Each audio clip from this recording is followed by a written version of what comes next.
Mason got this Veloster, and basically, I'm gonna show you how to use, or not use, install one of these tow hooks in case it gets stuck. Mason isn't exactly stuck, but in a future video he might be. So, preparing for the worst.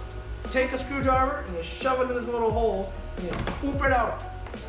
Then you take one of these, which is a tow hook thing, and insert it. Just so you know it's in there, you spin it. And that right there is permanent. This bolts straight to your chassis and have all the kids you want. And then you get your hook and hook it in here and have the tow truck guy yank it out of the way. And for you cool kids, paint it a different color and leave it there. All right, we'll see you next time on a short one. Racer status. Oh, good. Anyway.